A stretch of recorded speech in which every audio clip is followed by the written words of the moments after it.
A 28-year-old boy has faked his own kidnapped in order to collect 300 million francs CFA from parents in the west region of Cameroon. And in the central region, a man has allegedly killed his wife, accusing her of infidelity. And in health, Matrix M is the new malaria vaccine developed to eradicate the killer disease in Africa and in Cameroon in particular. Ladies and gentlemen, good afternoon and welcome to the Media Bilingual Newscast on Équinoxe Television. The first part is with you, Christine Babandaï, for the plus. Bon après-midi.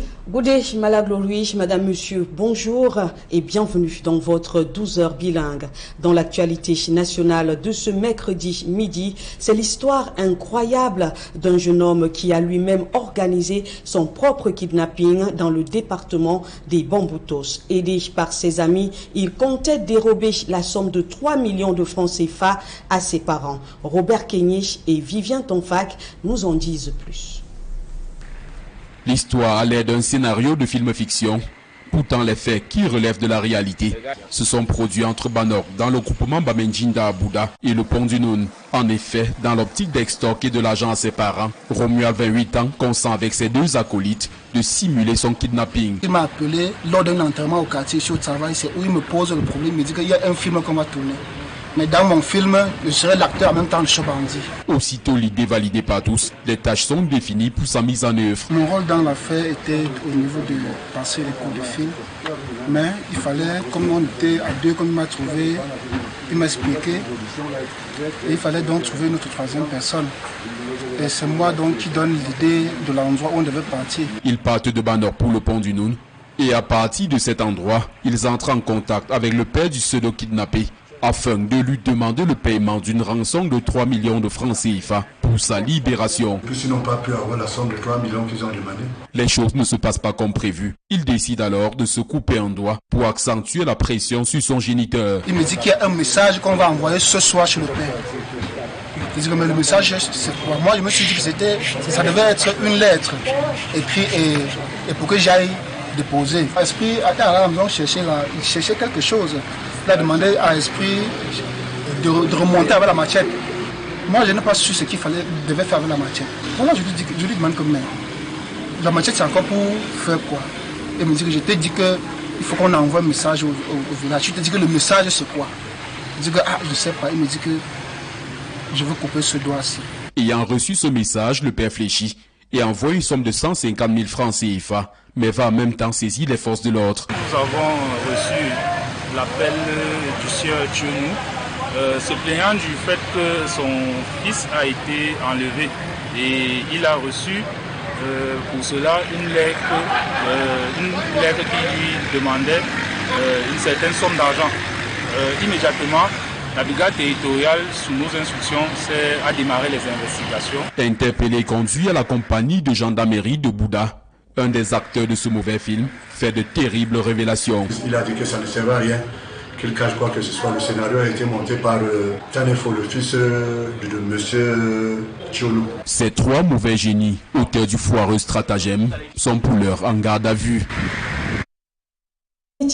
Ou recherche du gain facile, se faire kidnapper intéresse de plus en plus les jeunes dans nos métropoles. Toujours dans la région de l'ouest du pays, un accident de la circulation intervenu hier au lieu dit Banekan à Baganté crée la panique. Si aucune perte en vies humaines n'est enregistrée, l'excès de vitesse est tout de même pointé dans ce drame. Narcisse Sopze et Elvis Ngassam pour les circonstances.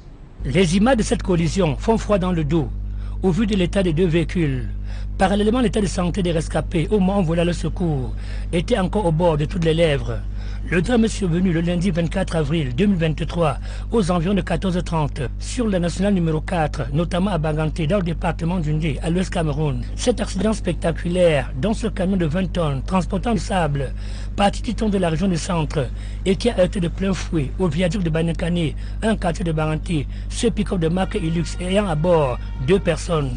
Les images témoignent de la profondeur du choc. La foule s'est mobilisée pour venir en aide aux victimes. Ce drame va causer un embouteillage sur cet axe pendant plusieurs heures. La voiture 20 tonnes a écrasé la petite voiture pick-up. Subitement, comme j'étais seul, il y avait un benzineur derrière moi. Nous sommes allés sauver d'abord la première personne. Et subitement, les gens sont venus pour le secours. Il aura fallu attendre l'arrivée d'un poquelin afin de sauver le conducteur du pick-up qui sera immédiatement transporté dans un hôpital de la place. Le second passager du pick-up échappera lui aussi miraculeusement à la mort. Quant au chauffeur et au convoyeur du camion, ils sortiront également de ce drame, juste avec quelques égratignures. Sur l'écho de ce drame, un autre témoin raconte. L'accident est là. Le monsieur était coincé sur son volant, car la benne est couchée sur lui. Mais par coup de chance, on a pu faire les efforts jusqu'à le sauver. Bon, semble-t-il, il fait la même mission. Lui, il est entré par la chefferie. Donc la benne d'avant, elle est derrière tout droit. Semble qu'il a coupé sans tout faire regarder. La benne lui est pris. L'excès de vitesse serait donc la cause principale de cet accident.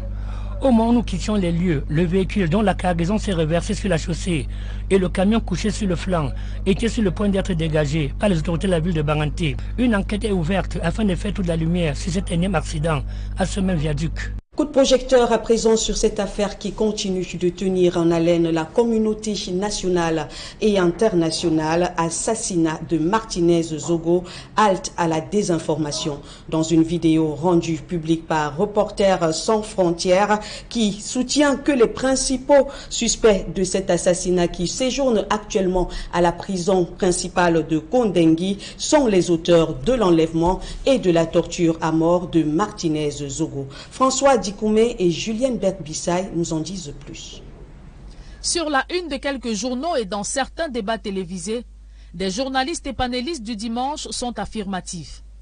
Reporters sans frontières a fait son mea culpa d'avoir cité à tort le nom de l'homme d'affaires Jean-Pierre Amougou Belinga dans l'assassinat du journaliste Martinez Zogo, enlevé le 17 janvier dernier et retrouvé mort dans une carrière à la périphérie de la capitale politique Yaoundé.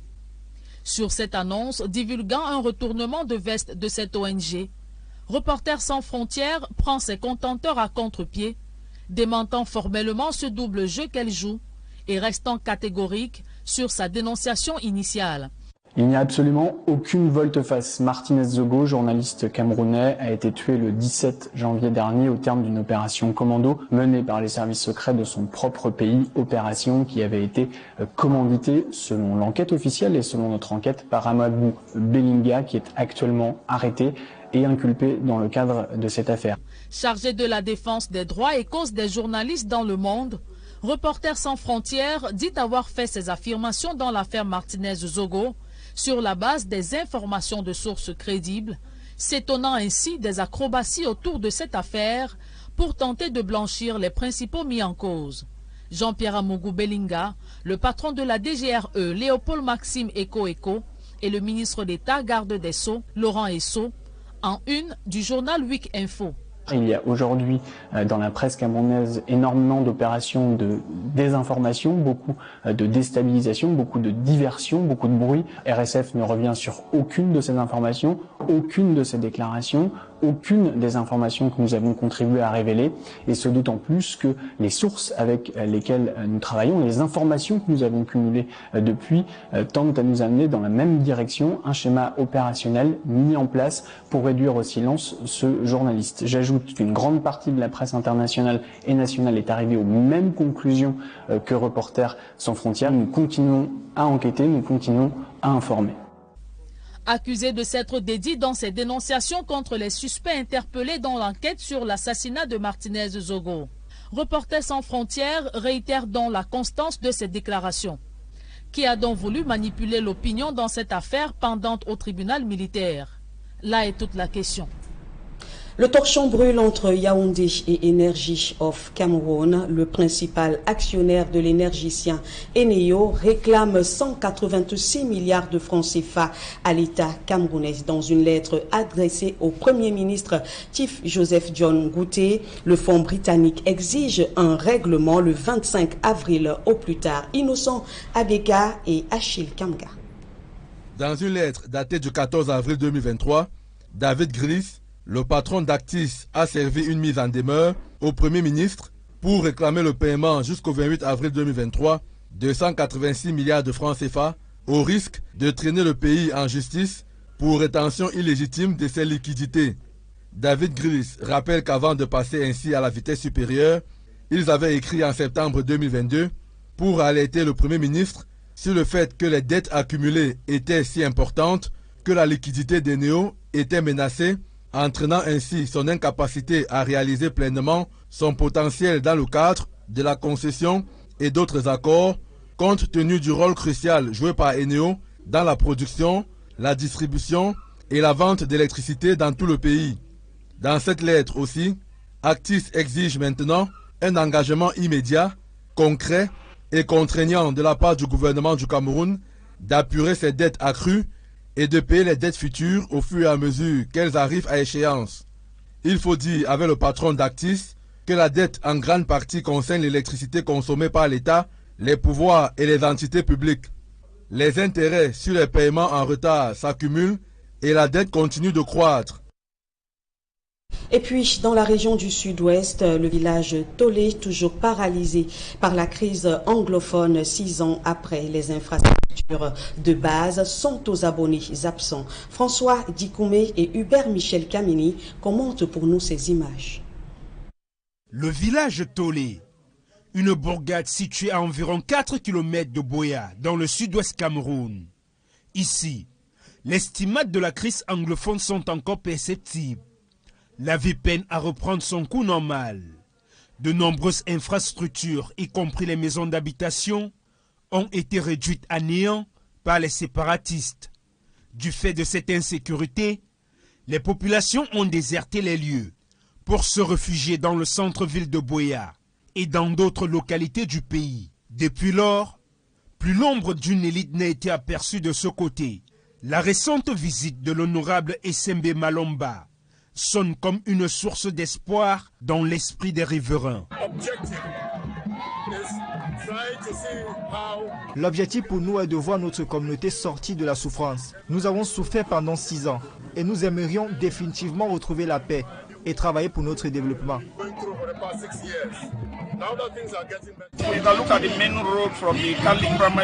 Vous pouvez regarder par exemple la route qui donne accès au village. Elle est impraticable et les populations ont du mal à écouler leurs produits hors du village. À Tolé, les populations souffrent du manque d'assistance médicale efficace. Malgré le centre de santé que nous avons, les gens sont obligés d'aller se soigner à l'hôpital régional. Les populations n'ont pas accès à l'eau potable. Sur le plan éducatif, de l'enseignement secondaire comme au primaire, les enseignants ont déserté les salles de classe. Une telle chose ne peut nous avantager. Pour le député de la nation, cette visite n'est ni plus ni moins qu'une façon pour lui d'apporter son soutien à la population. Je suis venu à Tolé aujourd'hui pour identifier les problèmes de cette communauté.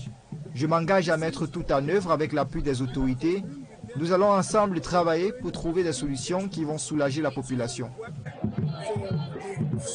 Il faut dire que c'est la première fois depuis 2017 que ce village reçoit à nouveau la visite d'une élite.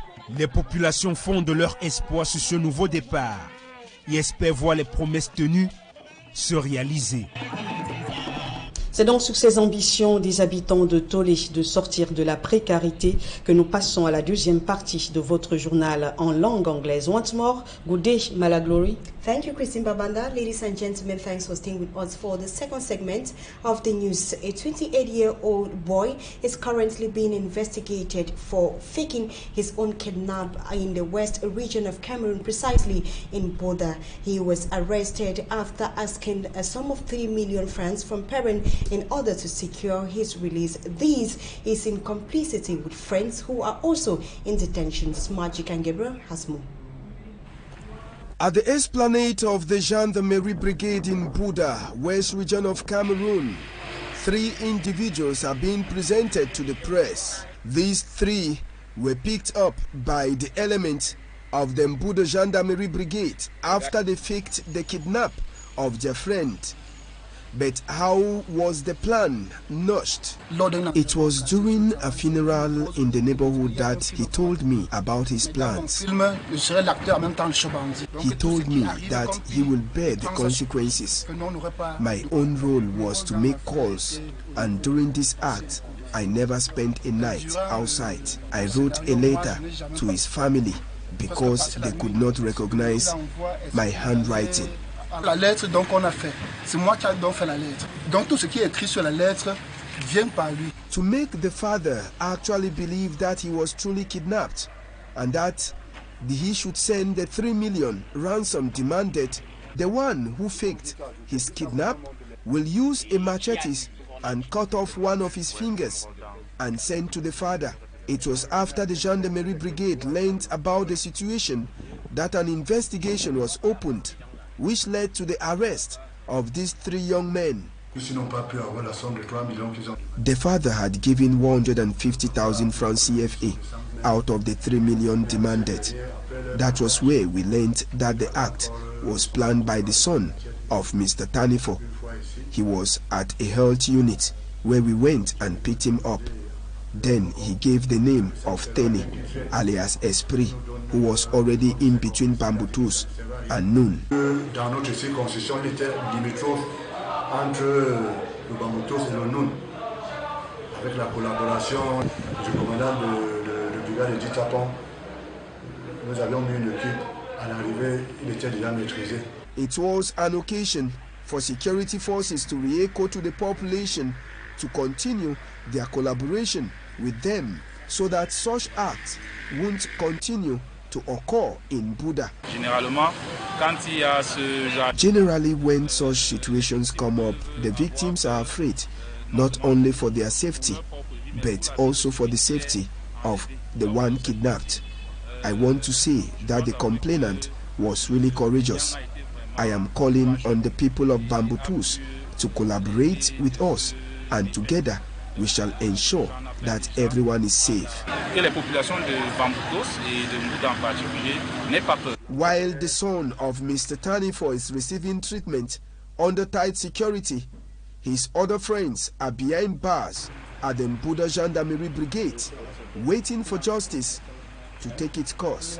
And on to this other sad news, where shock and consternation in Makak, a locality in the central region, as a 42-year-old man killed his wife and a suspected lover for infidelity. He was immediately arrested and is presently in detention for questioning. Esie Lucy Liangu has more.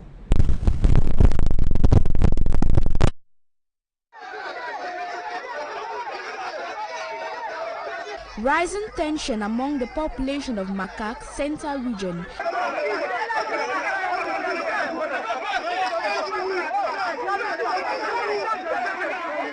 Lifeless bodies of 2 persons lying in their own pool of blood.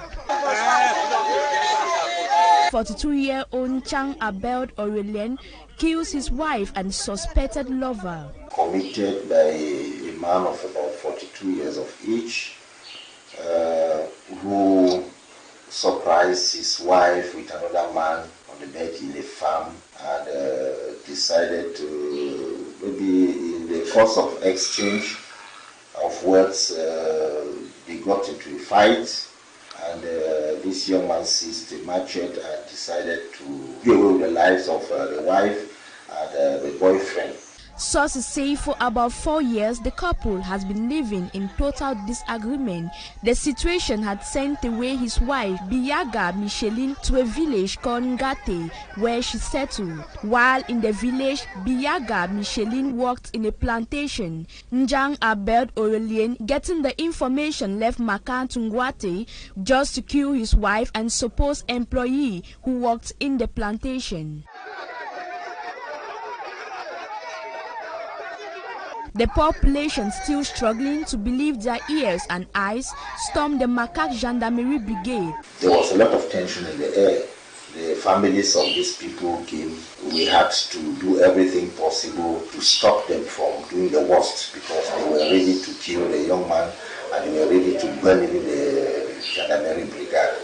But thank God that we adopted we took some measures to be able to contain the crowd. The divisional officer of Makak and brigade commander assured the population that investigations are on, while the assassin has been transferred to the prosecutor's office in Ezeka. And on to something else, Martinez Zogo murder case is far from being over in Cameroon and in Africa and internationally, as well as journalist Arnaud Froger is in Cameroon to continuously carrying out some investigation in relation to his assassination. In his most recent outings, the investigative journalist of Reporters Without Borders says he has never made any contradictory statement but has been consistent. He is maintaining Amogo Belinga ordered the kidnap and the killing of Martinez Zogo. Anabila comes back to the details in the following report. Several months after journalist Martinez Zogo was found dead with his body mutilated, the national and international press reported widely on the gruesome act. Amongst the prominent organs was Reporters Without Borders. Il n'y a absolument aucune volte-face. Martinez Zogo, journaliste camerounais, a été tué le... In several televised outings, investigative journalist with Reporters Without Borders Arnaud Froger continues to make startling revelations on the Martinez Zogo murder affair. Contrary to reports that Arnaud Froger has made contradictory statements, the investigative journalist says and insists that he has been consistent in his outings. En termes d'une opération commando menée par les services secrets de son propre pays. Arnaud Froger says Martinez Zogo was murdered on January 17 by commandos sent by individuals from his country, Cameroon, and it was on the command of Amogo Belinga, who is presently being incarcerated at the Kondengi prison. Commandité, selon l'enquête officielle et selon notre enquête, par Amogo Belinga, qui est actuellement arrêté.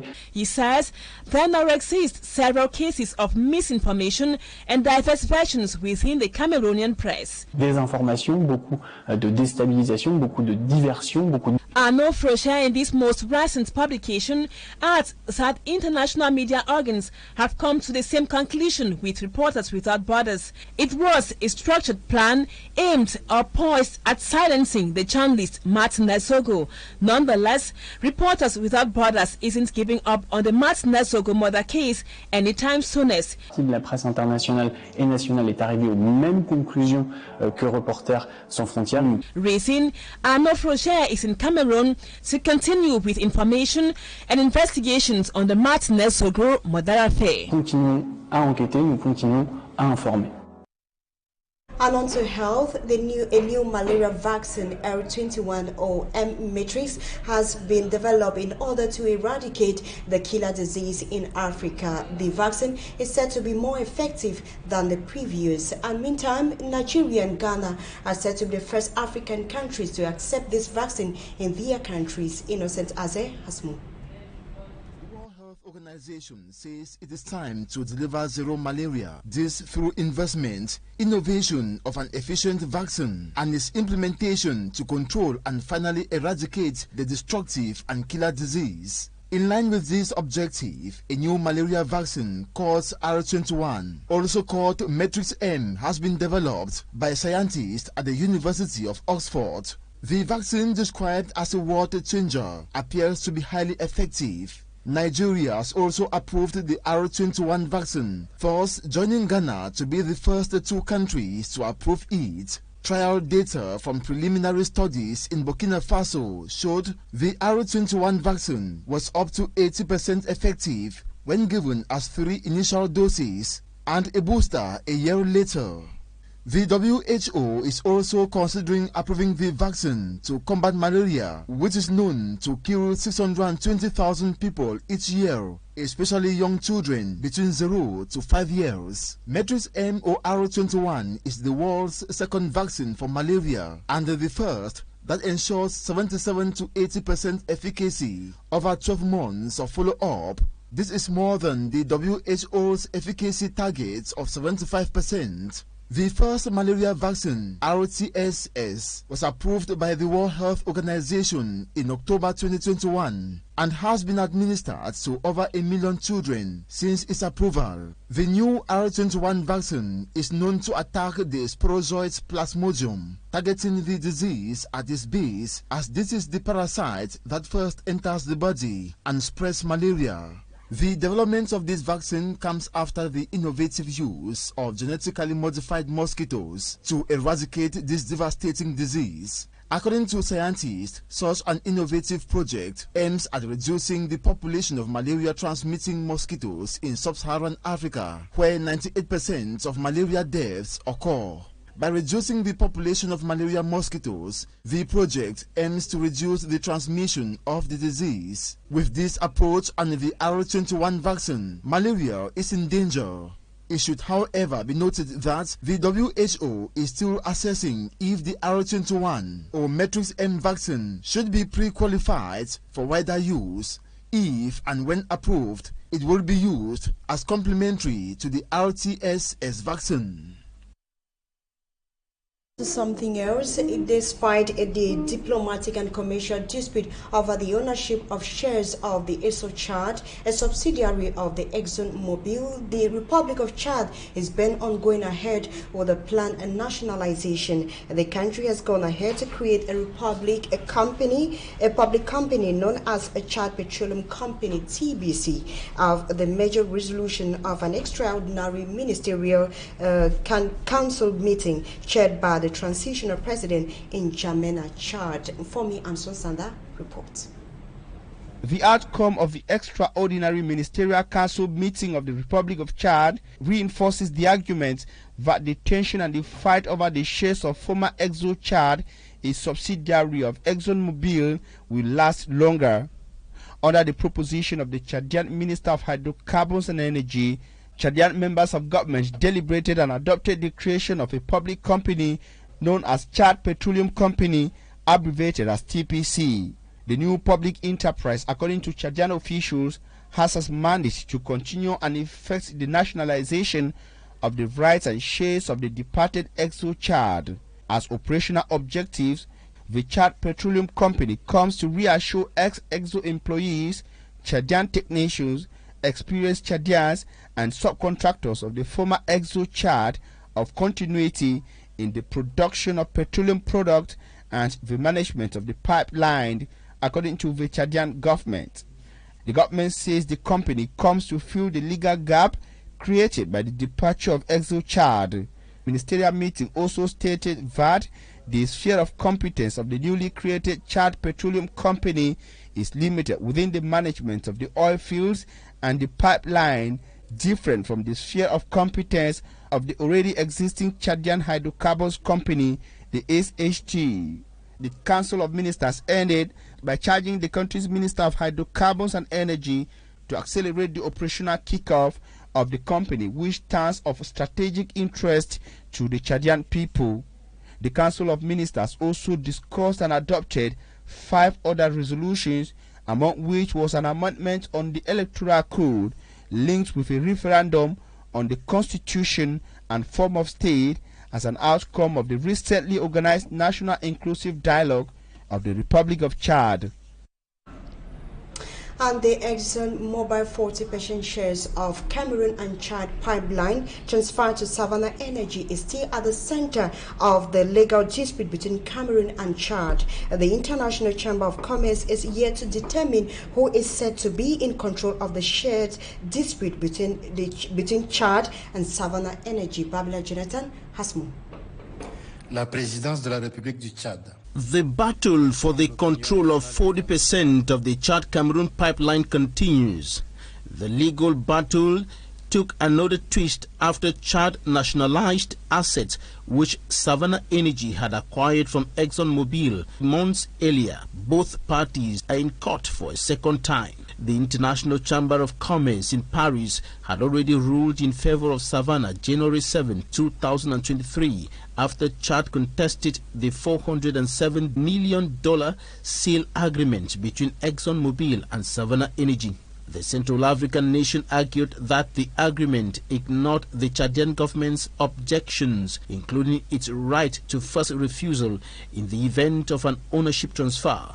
4 days after Savannah closed the deal with ExxonMobil December 7 last year, it said in a statement that the acquisition was conducted in full conformity with the requirements of the governing documents and the applicable law. It also announced the termination of an agreement to acquire upstream and midstream assets in Chad and Cameroon from Petronas. Savannah highlighted the January 7 emergency arbitration procedure under the International Court of Arbitration rules to protect its interests. Chad's response 23rd March 2023 was the nationalization of the Doba upstream oil assets formerly owned by ExxonMobil's subsidiary, ESO Exploration and Production Chad. A day later, Savannah said Chad's actions violated the conventions governing both parties and other stakeholders in the Cameroon-Chad pipeline project. It added that Chad has benefited from its purchase of ExxonMobil's shares because under its operationship, the Doba oil field's historic production decline was immediately reversed, arguing that the conventions are subject to the jurisdiction of an international chamber of commerce court in Paris. The company has expressed determination to pursue all its legal rights. Ladies and gentlemen, that is how you saw it on today's edition of the Midday Bilingual Newscast on Equinoxe Television. Thanks so much for watching. Meantime, we'll leave you in the company of more interesting programs. Do have a beautiful day. Christine Babanda, bonne journée à vous. Do have a blissful day, Malaglouis, Madame, Monsieur. C'est la fin de ce journal. Merci de votre fidélité. Restez en compagnie de nos programmes.